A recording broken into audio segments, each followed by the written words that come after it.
Greetings again. This is Dee from Purple Sage Healthy Living, and I decided to add an extra part, or say a part two, of the things that I take and make, especially for the fall season, the flu season, all the icky stuff. Now's the time to start making your remedies instead of relying on what's over the counter or whatever. So this is going to be kind of short. I want to show you, I think I have 3 different things. The first one is going to be elderberry syrup. See my cute little bottle? This one belongs to my husband. The other one was just some extra in case I need to give to someone. I repurpose my jars and bottles. When I get glass, this was actually an old maple syrup bottle, as was the other one. And after I make my syrup, then I pour them into those bottles and reuse them. That way they're not in the trash. And they're being put to good use again. Now, if you like I'm going to put a link at the bottom, because I had to figure out how to put links up in the video. I may figure out how to do that before this is over. And how I make elderberry. And the good thing about it is that it's a basic, you can just use elderberries by themselves to start off. But mine, I kind of amp it up a little bit with cinnamon and cloves, sometimes some star anise, ginger. I always put my ginger in there. Those are warming herbs. And a lot of times, like the ginger, the cloves, it's already probably in your cabinet. Now, I use dried. But if you have fresh, that's fine. There's so many different videos out here on the YouTube that'll show you how to put it together if you're using, whether it's dry or if you're using fresh ingredients, okay? But it's very good. Sometimes my husband, he cuts grass, so he's outside a lot. We went from over the counter using something that starts with a C, and he was taking 2 different kind of things from the doctor. And this right here wound up, he could take a tablespoon a day, and he didn't have the sneezing and runny eyes, the allergies. I'm not gonna say it completely stopped, because we live in an area that's full of the pollen, okay? But this made it much more bearable for him. So you might want to look into making your own elderberry. Instead of, when you make it yourself, you know what's in it, okay? Yeah, they put stuff on the label, but there's a lot of times there's things, because it's only a certain amount or whatever the loophole may be, that they don't have to put on the label.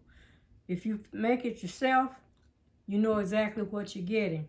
Not only that, you can make it stronger or not. The thing is, I use honey in my elderberry syrup. Honey is a preservative. It's one of those foods that never goes bad. If you didn't know that, look it up.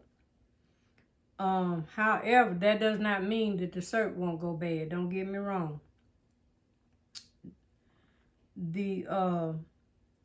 It helps to preserve the syrup. And it's also good, especially if you're using local honey, because more than likely the bees from your area have pollinated with whatever's in your area. So maybe that will help you. Not maybe, it does help. I already know. I don't take none. Okay? So I'll leave a link to my video, and then you can go from there and look and see if there's something else. You can add, if somebody has a cough, you can add mullein. You can add, this is actually good for a cough by itself, but you can have add mullein to help clear the lungs if you need to. Do your research. The second thing is, I've already started. I got started late, but better late than never, because I want this ready before it's time to actually use it. This is my fire cider. What's in it? This is a simple one, very simple. We've got thyme and rosemary. There's some oranges and lemon. There's garlic, red onion. What else is in there? Oh, jalapeno. I've got about 3 jalapeno peppers in here. Now, I've done it before. The hotter the better for me and my people. Now, I've done with habanero. Some people put black peppercorns. You can put turmeric. There's so many different recipes out there that are free. They're free. Free. All you gotta do is look it up. The only thing that it will cost you is,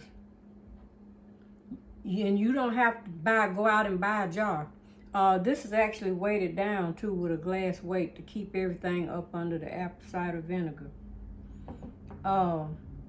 That's what the base of this is. After I put all my stuff in, I pour the apple cider vinegar over. Why did I do that? The apple cider vinegar over the top, and the glass weight helps to hold the ingredients down up under there. Okay, that's something else you might. When I strain this, I will strain it probably, they say 6 to 8 weeks. I'm probably gonna let mine sit that long, if not longer, cause I don't need it right away. So I can, it can stay in there. But I will strain it and then add honey for sweetness to kind of curb some of the heat, and I'll see how hot it is. Okay, the apple cider vinegar as well as the honey are preservatives.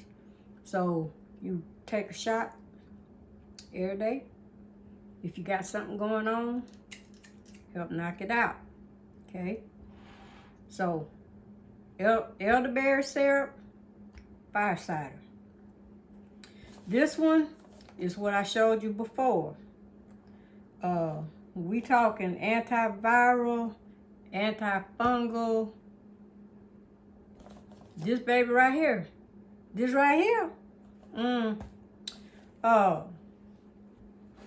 If I was in a pinch and I needed something real strong, I'm starting here first. This is gonna be my first go-to, cause it will knock out a lot of things. Okay, I'm not gonna go into that too much, but again, I got this from Amazon, and I don't even know if they make it in this larger size. I'm thinking I saw something where it went back down to 1 ounce. This was a 1.7 ounce jar, bottle. This is good stuff. Now, I was also told you pair this with black seed oil. That's a powerhouse. It's nasty as all get out. Oh my goodness. But I have come to learn in the herbal world, the more bitter it is, or yeah, the taste, the better it is for you pretty much. You might want to give that a try too. This comes from my website. This is garlic MSM. Okay? This is help. I have a customer who swears by this. She's in the school system. And she says this helps keep her out of the doctor's office. And I'm so glad. We use this also.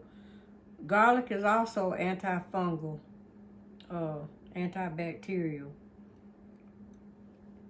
This is a tincture. And you can, if you are not sick, or maybe you're going to be in a crowd of people and you know this, you might want to take it before you leave. Please brush your teeth and gargle before you get there, because this will let you know it's there. But it's very good. We use this too. So, those are my go-tos right now, because I want to keep it simple.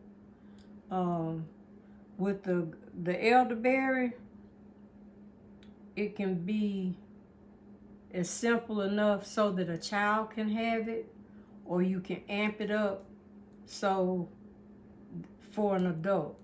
Okay? Same thing with this. Now, as far as this, I would not give this to a child, because it does have it's a true tincture. It has an alcohol base, but it can be also done with apple cider vinegar and something else. But I don't deal with children unless they're in my family. Then I have to, try to come up with something if I'm asked. But everything that I use or things that I show you are for adults only. Okay? And last but not least, every day, cayenne pepper. It takes everything else to another level, man. You can put it in your tea, especially if you have a problem with alcohol. If you're drinking hot tea, you can put it in there, drink it off of that. You can also put it in warm water. Room temperature water is what I usually use, and just let it sit for a few minutes and the alcohol will dissipate. The alcohol is also what helps to preserve it. So you don't want, well, I don't. And this is my other thing. Like I said before, I don't water down anything.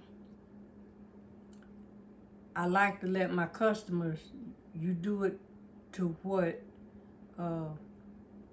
if you need to lessen the intensity, you do it to your liking. If you need more, it's already there. If you need less, you can add it with something else or let it sit so that it's not as intense. But it is a true tincture. That's what sets mine apart from a lot of others, because there's nothing else in there except the cayenne pepper and the preservative. That's it. Okay? So enough about that. I just wanted to let you know the season is upon us. There's stuff that's already out there. There's more stuff coming. And I advise, especially if you have little ones, get started now for the things for later, so you don't have to worry about it. Don't get prepared. Be prepared when the time comes. That doesn't sound right. Get prepared. So that you don't have to be trying to get prepared when the time comes. Yeah, sometimes words don't do too well. Okay? But that's all I have for now. If you have any questions, again, drop them in the comments. Or if you have suggestions, please also drop them in the comments so that you can share with others. Don't gatekeep. Because time is hard, baby. And this is the other thing. We need to continue to pass along this folk medicine, because that's all it is. It needs to, the folk remedies, you need, everybody, you need to have at least one person in your family that needs to know how to do things. You need to start an apothecary. I may take some, would you like to see herbs? Maybe we could do a herb at a time and tell you what it does and how you can put it together maybe for yourself. I'll think about that. The research is out there. You just got to find it. I'm thinking about doing a video with books to show you my reference books, or some of my reference books, to show you where you can find information. Good information that's been out here a long time, but some people just don't know about it for whatever reason. Okay. I have kept you long enough. Excuse me. May you enjoy the rest of your day, your afternoon, night. May you be well in all your ways. Thank you for watching. Until the next video, peace and love to you.